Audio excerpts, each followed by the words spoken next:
Hi, everybody. Good afternoon. My name is Jen Best, and I'm the Vice President of Marketing and Social Media at the ARMA Metro New York City, Long Island chapter. I'm pleased to introduce today the speaker for this session on cybersecurity laws and enforcement in New York State, Ron Hedges. Just to give you a little bit of background about Ron, he is the principal of Ronald J. Hedges, LLC. He served as the United States Magistrate Judge in the District of New Jersey for over 20 years. Ron speaks and writes on a variety of topics, many of which are related to electronic information, including procedural and substantive criminal law, information governance, litigation management, and integration of new technologies such as artificial intelligence, a hot topic these days, into information governance policies and procedures. Among other things, Ron is the chair of the Court Technology Committee of the Judicial Division of the American Bar Association and the co-chair of the New York State Bar Association Committee on Technology and the Legal Profession. I'll just add that we will be taking questions. So please feel free to pose your questions in the chat. I will be monitoring and interjecting at the appropriate times. So thank you so much, Ron, for presenting at our conference this year. And thank you to Iron Mountain for sponsoring this session. And with Jen, that, I will turn it over to you. thank you, and thank the chapter for having me, and thank Iron Mountain for sponsoring this session. So let's get started. First, I need to give everyone a disclaimer. I am a lawyer, so we need to do this.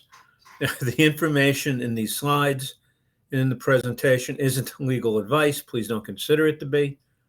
I'm giving you my personal opinions only, and this is only for information and education. There are a lot of things we could be talking about involving cybersecurity and the like, but here's what I want to focus on for the next 40 minutes or so. First, understand the laws that are out there and who might be subject to those laws. Next, understand the types of data that fall under the protection of these laws. Appreciate the scope of the laws and how to comply with them, which is a major issue. And recognize consequences for failure to comply.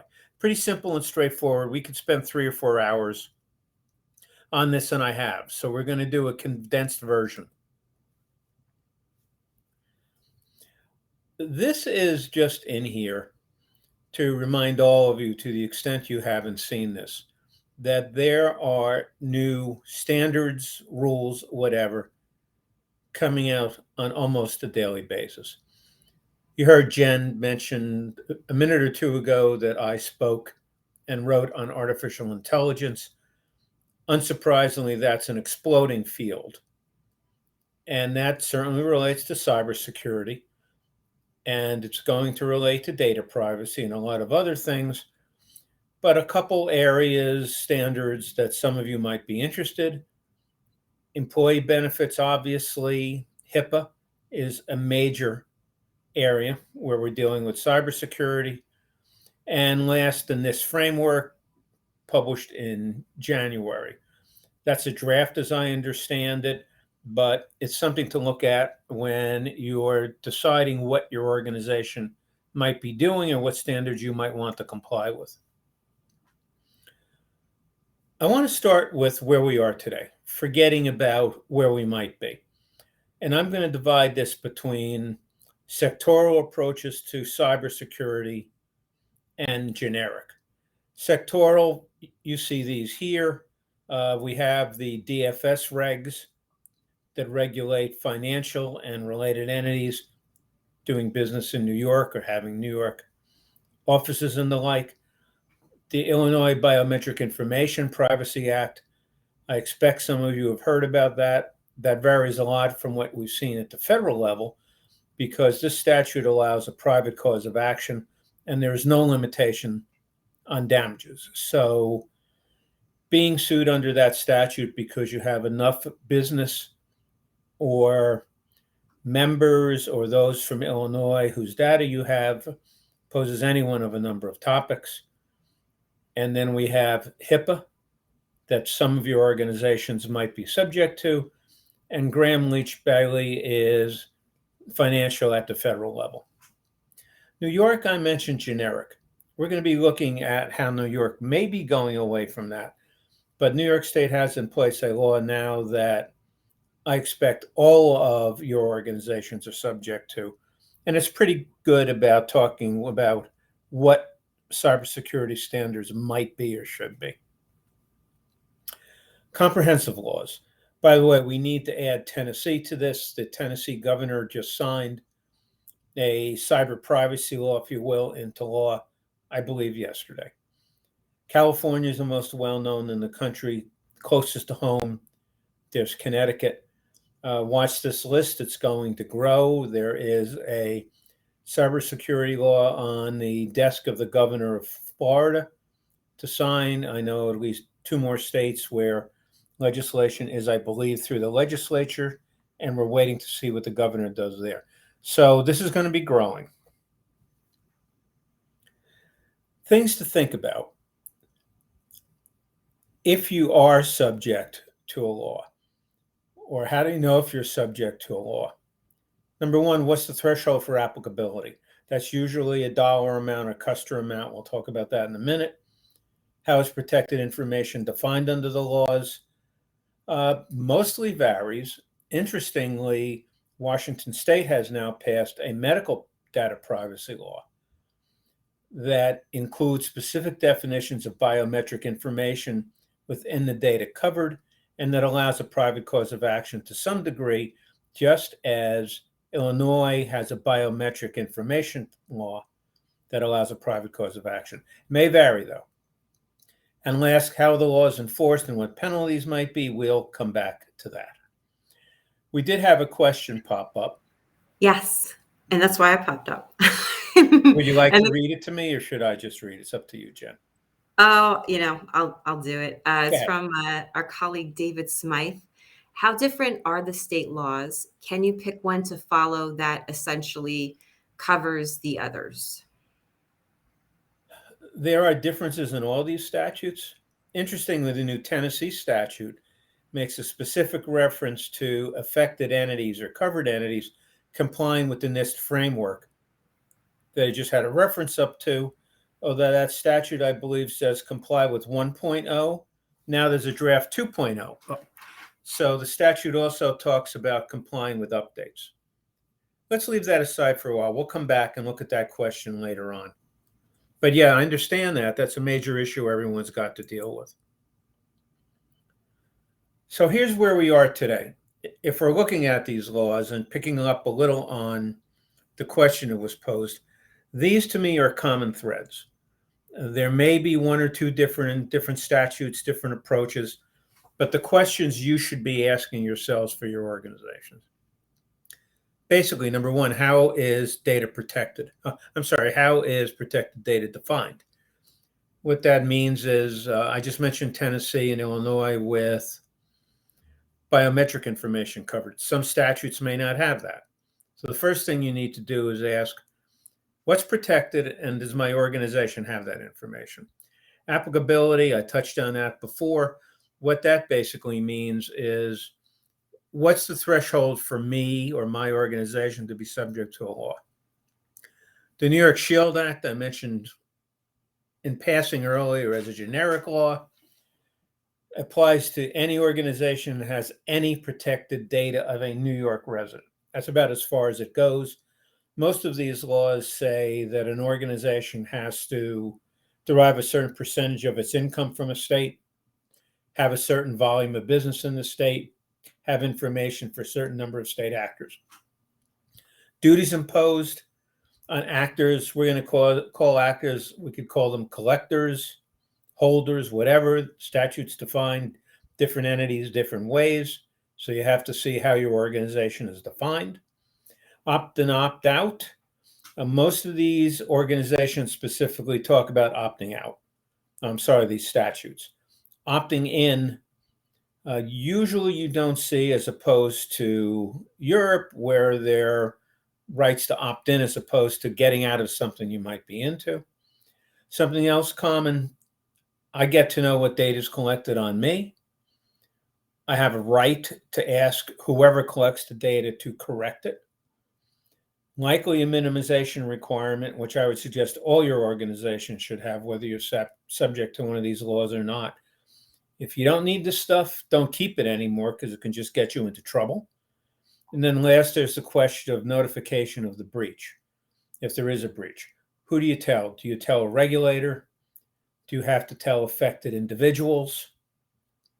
Do you have to make even more disclosures?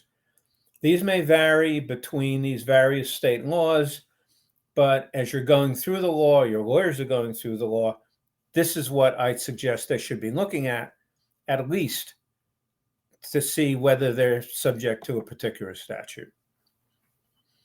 Now, here are the enforcement options. Most of these states, it's enforcement by the Attorney General.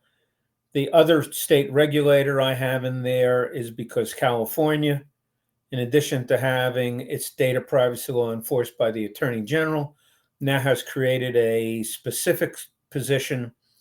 I don't remember what he's called, a privacy commissioner or whatever, but someone in California who can also enforce the law. Then we have a private cause of action. Some laws create that. Limited money relief, other than in Illinois, and I believe now in Tennessee. And another big thing, of course, for successful plaintiffs, getting attorney's fees. And then we have this last thing at the bottom, the little interesting point.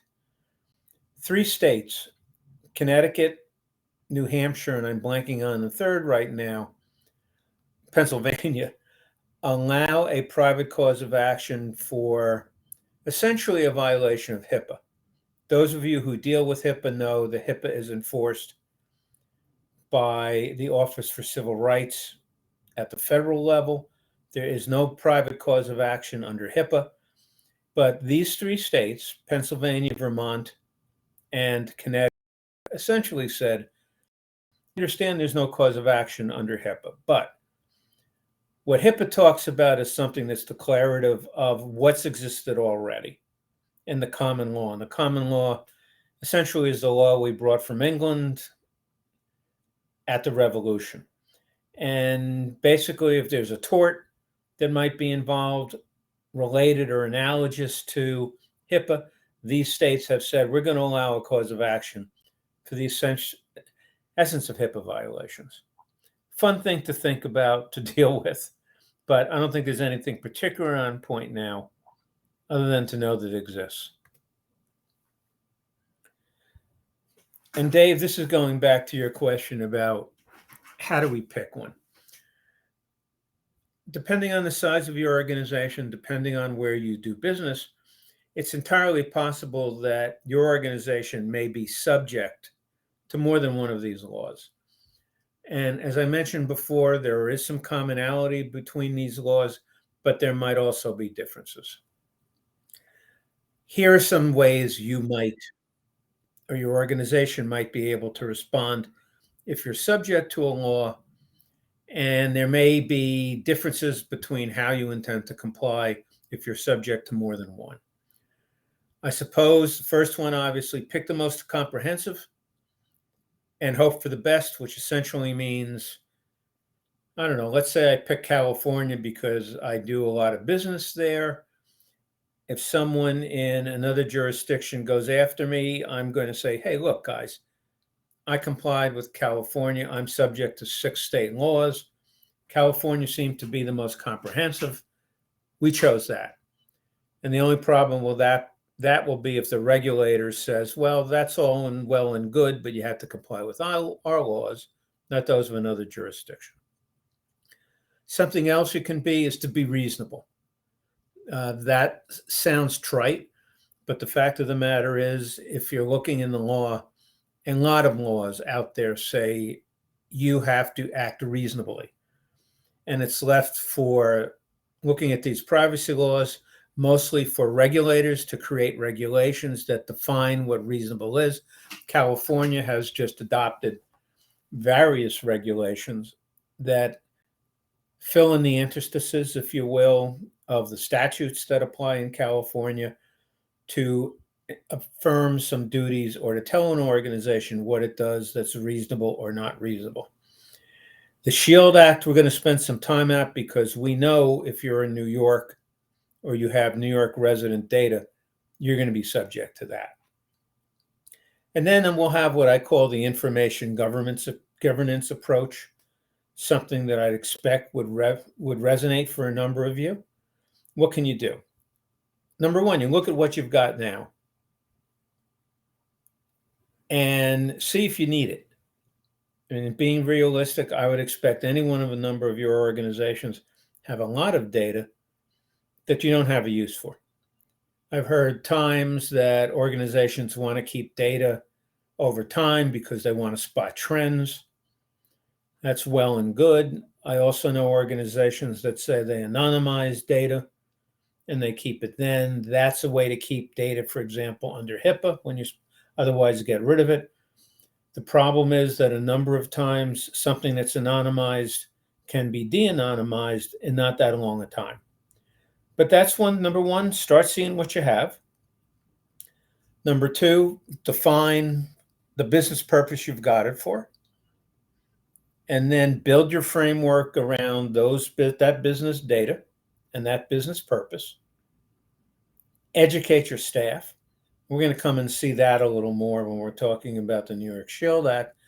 Education is the key for everything, I think, in this space. Monitor what's going on and make changes. And last, keep records of what you do, why, and whatever, in case you ever have to justify it. Whatever you're doing in the space to create some type of program, a records program, information management, governance, whatever you want to call it, I would not do it ad hoc along the way. I would create a program once you've defined a business purpose and you know what you've got. Modify what's going on when you need to do it, which means you regularly have to see what's going on in the organization. Is the data being used? Who's it being used by? What purpose it's being used by? Have there been any problems with breaches or lacks of data security? Interesting, I just saw a HIPAA fine imposed was released today from the Office of Civil Rights. There was a sanction imposed as a result of a settlement on a healthcare entity. It put protected information on an unsecured server. Something to think about. Some other issues that you may want to think about here.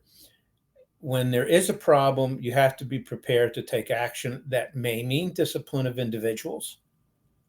It's not, at some point, you're going to come to a time when maybe someone's doing things multiply wrong or the like. And if education doesn't serve a purpose, if lesser mediation efforts don't serve a purpose, you may need to up the discipline in the space. But that's something, again, for you to think about with personnel. Now, here's something you can look at for best practices. This was put together by the committee from the New York State Bar that I co-chair that was mentioned earlier. And matter of fact, there may be some more references to materials here. If not, I can give you a link on the New York State Bar Association website that your attorneys can access, and you can see a lot of other stuff. A couple years ago, we put out a pretty simple, straightforward guide. This is for attorneys, obviously. It's the State Bar. What do you need to do? Number one, you protect your computers and your networks. Require strong authentication. I have a number of organizations I do business now, whatever, primarily in the financial field, where there are 2 or 3 levels of authentication. Firm education, I mentioned that before. Make sure your workforce knows what it can and can't do, how to detect problems, and how to report them. Have secure internet connections. That goes back to the networks you have before. I just mentioned a minute ago where some data was being stored in an unsecured offsite location. That's a problem. Watch out for those emails that come in from the president of the company who says, send $50,000 to this account somewhere. And last but not least, when there's an opportunity or a notice about an update, update. Because updates often are done for security related vulnerabilities that have been found. They're intended to patch problems. So these are some simple things you can do in an organization now with existing programs. And all of this can and should be built into a new program if you're developing now. For example, if you decide to bring in AI doing something, where is AI going to fit in this? What are the security controls going to be and the like? Something to think about whenever you're thinking about a new technology. Now, this is the SHIELD Act. Every one of you who has data that you own or license data, which includes private information of a New York resident, shall do these things. Pretty simple and straightforward, and you can see what SHIELD stands for. Stop Hacks and Improve Electronic Data Security Act. If your organization doesn't know about the SHIELD Act, then you have data of a New York resident that's protected. You better learn about it now. The interesting thing about this statute, I mentioned to you a little while ago that a lot of laws say be reasonable. The SHIELD Act is a little different because the SHIELD Act tells you the minimum things an organization should be doing to be reasonable. There's some common threads throughout here, but let's go through these. We're going to do these through 3 different types of requirements. First, we have administrative requirements. Number 1 is pretty simple and straightforward. Designate someone or more than someone to coordinate the security program, whatever it is.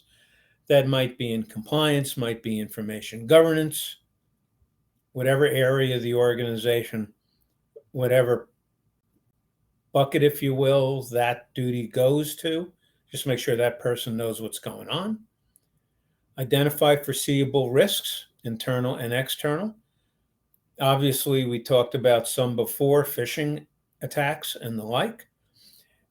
Data being stored in the cloud. Look at the safeguards that are in place to deal with those those identified risks. And the recurring theme I've talked about before, training and managing employees and what's going on. Select providers who can maintain those safeguards. We'll try to look at that later.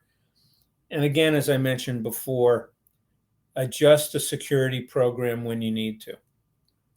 I think this is going to become a common element of something we're going to see now. If any of your businesses deal with New York City residents, I expect you know about the artificial intelligence and hiring law that goes into effect. If it's not in effect now, I believe it goes into effect on June 1. Among other things, it requires annual assessments of how artificial intelligence is being used in hiring decisions. When you look at the settlements that have been entered into by the Office of Civil Rights dealing with HIPAA violations, you're going to see assessments are another commonality. And if you're looking for other common elements of things or some things that might be in a number of agreements now, go to the HIPAA website today, look for the settlement with a healthcare provider. There's a press release on it today. You can access the settlement agreement, and you can see a number of things that the Office for Civil Rights is requiring to be done. But reasonable and perhaps even annual assessments, I think, are something we're going to be seeing a number of times now. So these are administrative requirements. Next, we have the technical requirements. These overlap a little with what's before, but we need to notice these things and understand them because, again, this is something that your organizations are most likely subject to. These are technical. So first, what are the risks in network and software design? Do you rely on a third-party vendor for your network support and the like? Who is responsible for software? Are there risks there in design? Are there risks in communicating with someone who's doing the design? How do you know that? You may need an assessment, obviously, by a third party to talk to you about all this stuff, unless you have an organization that can do it itself. Then risks in information processing, transmission, and storage. I mentioned this to you a little while ago. The problem there is storing something in an unsecured server somewhere in the cloud, wherever that may be. Detecting, preventing, and responding to attacks or failures. You have to have some type of warning system in place, whatever that is. Maybe someone unlocking a door when they're not supposed to. We'll look at physical requirements in a minute. Maybe someone putting a thumb drive into a PC and taking out certain types of data and the like. And then we've got this last bullet that's the common theme: regularly testing and monitoring effectiveness, systems, and procedures, and making changes as you go along. Another interesting thing in here is looking at these risks going on, going back to the last slide where we talked about foreseeable risks. If you bring in a new technology, artificial intelligence, I hate to pick on it, but I just did a program on it, so I might as well do that. If you bring in artificial intelligence, you better think about, other than the benefits, what the risks may be. Have evaluations done so you can figure out where vulnerabilities are and patch those, or go back to the provider of the service or the technology and say, look, I can't go with you unless X, Y, and Z happens because I have data that I need to protect. But that's something to think about. And last, and this is something that I think people do not think about: physical requirements. I mentioned this a little before. Risks in information storage and disposal. There was another settlement that long ago involving a HIPAA regulated entity where storage devices were thrown into a garbage container. They were pulled out, reviewed, and turned out there was protected information in it. That's not good. There was also a study done of photocopiers that had been put out for disposal at a site in Buffalo about 10 years ago. I'm sure you all know now every printer has a hard drive in it that has data. And when the FTC did a study of a number of these hard drives, lo and behold, it found information subject to privilege, work product, trade secrets, and the like. So you need to think about that. So you need to figure out how you're going to dispose of information and dispose of it permanently. As I mentioned before, think about how you get rid of stuff. Does anonymization work? Sure, if it really anonymizes things. So think about that. Detecting, preventing, and responding to intrusions. Leave the door unlocked. Have a policy where anyone from anywhere can walk through your offices, go into an office, take out a thumb drive, download anything they want. That's not good. That's an intrusion. How do you detect that? How do you prevent it? There are probably electronic means to prevent unauthorized use of a thumb drive. The easiest one is to disable thumb drive ports, obviously, or to lock doors in offices where there may be PCs that can be accessed. Preventing responding, that may be, as I said, disabling a port, being prepared to call a data security company and the like. Next one, avoid unauthorized access or use of private information during or after collection. We've been talking about that for a while now. And again, disposition of information within a reasonable time after it's no longer needed for business purposes, which brings us back to earlier where I talked about something you can be when you're creating a cybersecurity program. And either erase the media, destroy it so it can't be read or reconstructed. I'll leave that up to your IT people or your compliance people.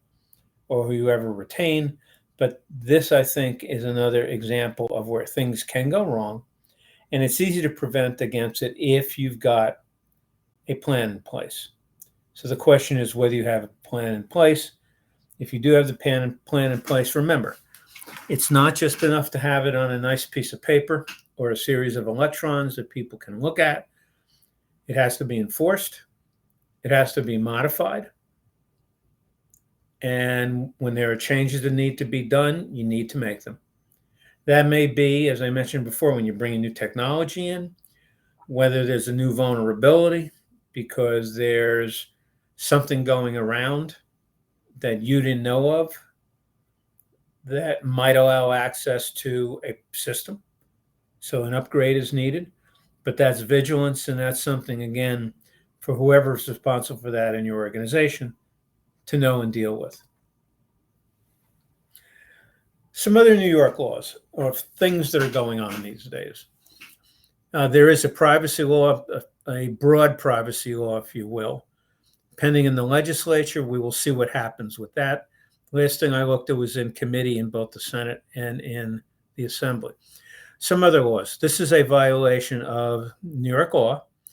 This is an investigation into Wegmans Food Market by the Attorney General of New York. She's the enforcer, if you will, for these various laws. Here's what happened. Personal information was in the cloud, open to public access, no adoption of data security, reasonable data security practices. An area where a lot of organizations get in trouble is making representations that may not be right. Here was, according to the Attorney General, representations to customers, among other things, that the supermarket had safeguards in place to protect information. Whoops, and I left the word protect there out. I apologize for that. This led to a violation of New York law. There was a settlement and a penalty was paid to the Attorney General. This is one. Here's the relief agreed on in that settlement with Wegmans. Maintain reasonable policies and procedures. Written security program, as I mentioned before. Get rid of information, personal information that you don't have a reason to keep anymore.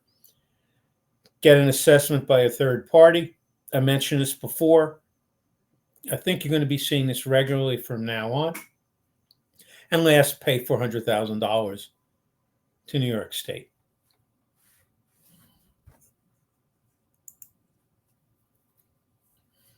Some resources for you to take a look at. And by the way, there are other settlements out there that the Attorney General has entered into. You can see those if you go to her website. Also, if you're looking into the area of financial businesses and the like, the DFS, Department of Financial Services website, has a number of settlements and resolutions there. So some resources for you. First one I would suggest across the board is CISA. That's a agency created by the federal government that long ago. You'll see here there are various services offered through CISA, encryption resources, and something interesting that you might want to make available to your employees as part of training. There's a phishing infographic. Pretty simple and straightforward. It's one sheet of paper, something to hand out as part of training, and something to remind people about when they're in the space, because phishing attacks are happening every day. Some other resources for you. Center for Internet Security. This is the organization that put out those standards that are adopted in the SHIELD Act.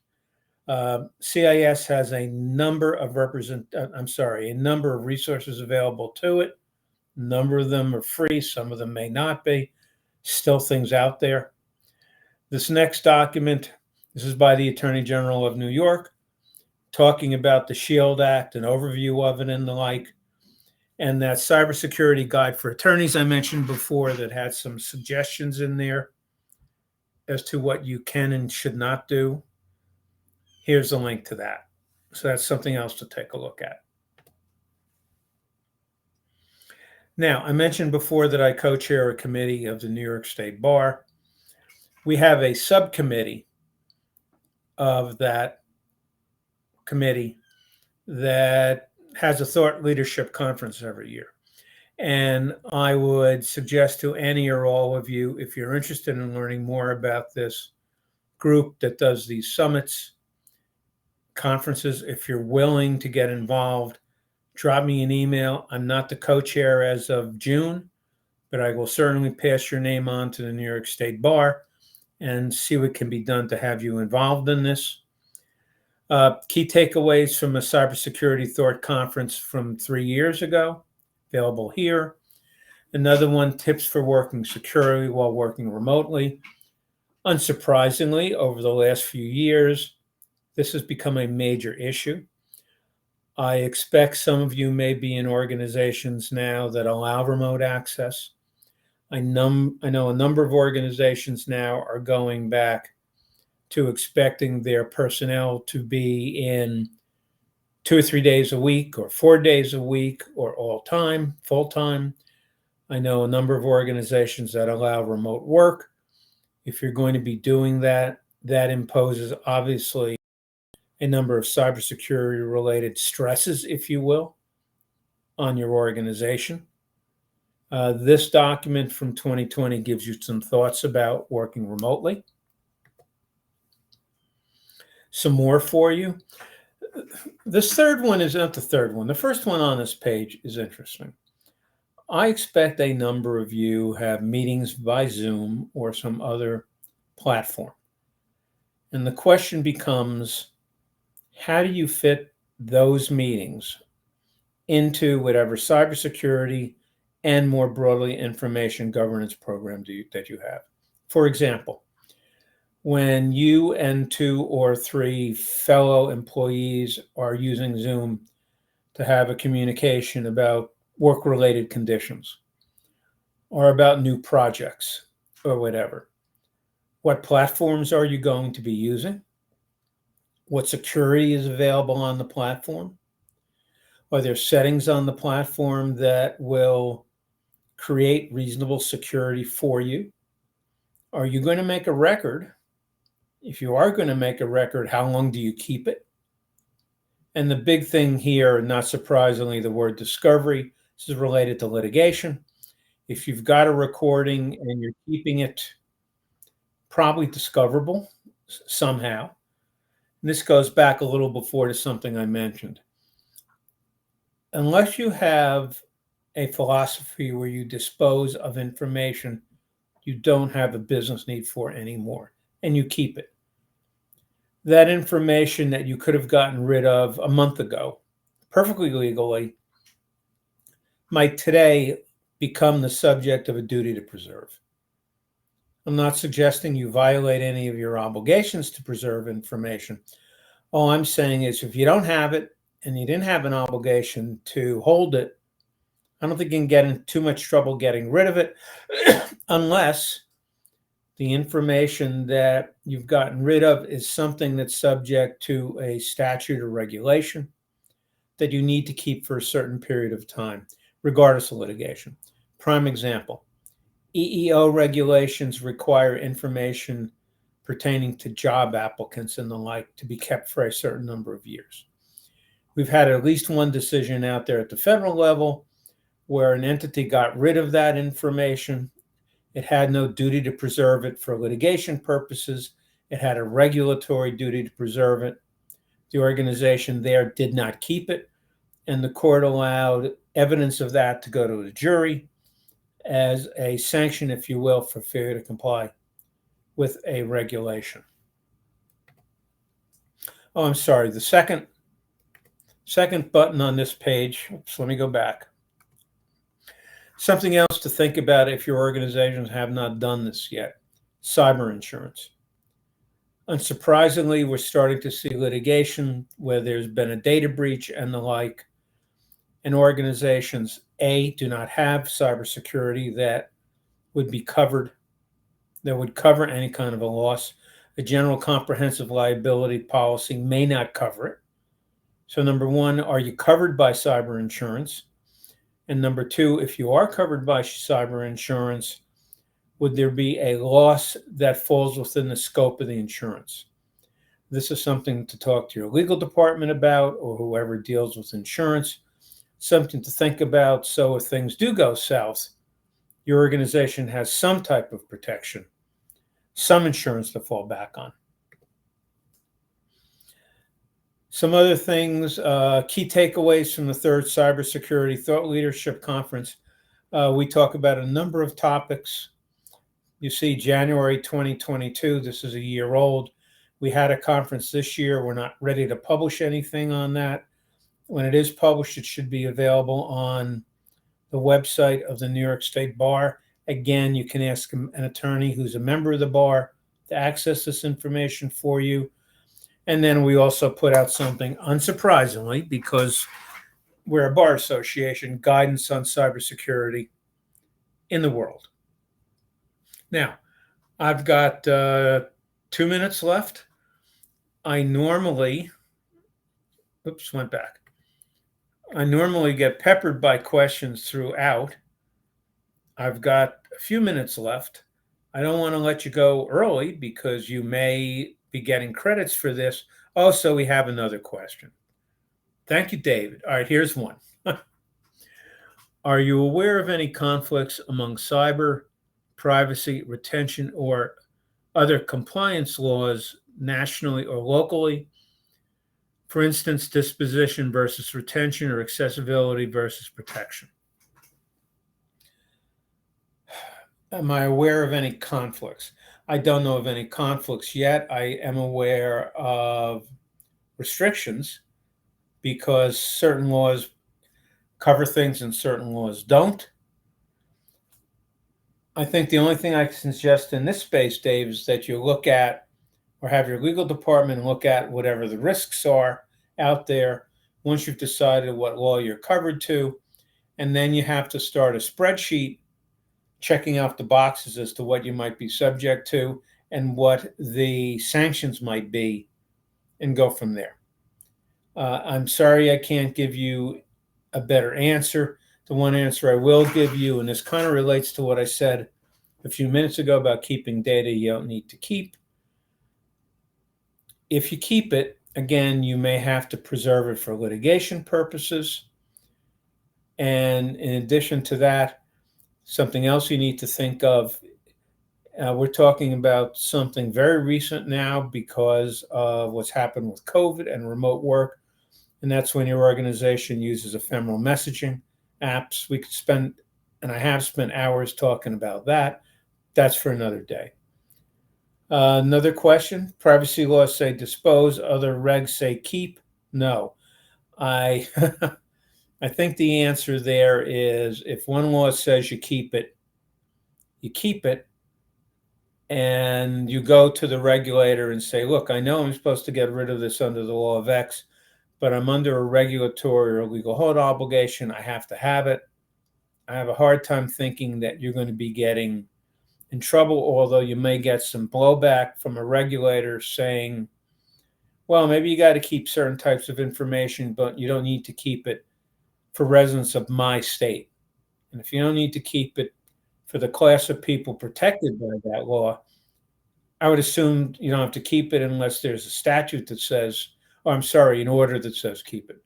That's an area for discussion between your attorneys, whoever enters an order saying keep it, and the regulators who may be on both sides of the fence. One more question. When you talk about data, you are talking primarily about structured data being covered by these laws, or does this also include unstructured data? As far as I know, data is however it's defined to be, and that's structured and unstructured. But you have to look at the definitions under these laws and to see what's what. And with that, I think I'm about at my point where I say thank you all very much. I appreciate the questions that came in at the end, and I You did hope you my all job. have a good day. And I'm done. Okay, very good. Well, thank you, Ron, for presenting and supporting the conference as always. And thank you, everybody, for attending today's session. We hope you continue to enjoy the conference. And enjoy, everyone. We'll see you maybe at the annual meeting of all of them. Goodbye. Bye. Thank you.